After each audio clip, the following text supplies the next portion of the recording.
কেমন আছো সবাই? চলে এসেছি খার্চি পুজোর ব্লগটা নিয়ে। এখানে মা আর আমি রেডি হয়ে চলে যাচ্ছি খার্চি পুজোতে যাওয়ার উদ্দেশ্যে। ছোট্ট একটা জার্নি করে চলে আসলাম মন্দিরে। গিয়ে তো দেখি প্রচুর বড় লাইন। প্রসাদ কিনে ঝটপট দাঁড়িয়ে পড়লাম লাইনে ঠাকুর দর্শন করবার জন্য। অনেকক্ষণ লাইনে দাঁড়ানোর পর আমাদের এখন ভাগ্য হলো ঠাকুর দর্শন করবার।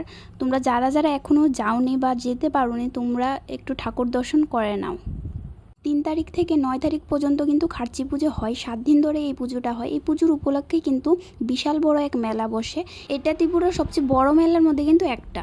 ঠাকুর দর্শন করে চলে আসলাম পুকুর পাড়ে। পুকুর পাড়ে এসে সত্যি অনেকটা শান্তি লাগছে, কারণ আমরা গিয়েছিলাম বিকেলবেলায় আর এত রৌদ্র ছিল, মানে কি আর বলবো। তারপর শুরু করে দিলাম মেলা ঘোরা। গিয়ে তো দেখি প্রচুর দোকানপাট বসেছে, মানে এতগুলি আমি ক্লিপও নেইনি কারণ ভিডিওটা অনেকটা লং হয়ে যেত।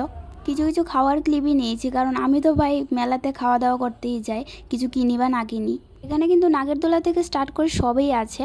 আমি কিন্তু নাগরদোলা চলতে ভীষণ ভালোবাসি, কিন্তু আমি যখন গিয়েছি তখন নাগরদোলা চলা স্টার্টই হয়নি। আমি তো মায়ের সাথে খুব মজা করলাম মেলাতে। তোমরা কে কে গিয়েছো বা যাবে আমাকে কমেন্টে কিন্তু বলে দিও। চলো আমি এবার ঠান্ডা খেতে খেতে বাড়িতে চলে যাই। তোমাদের যদি ভিডিওটা ভালো লাগে লাইক কমেন্ট শেয়ার করে দিও। টাটা।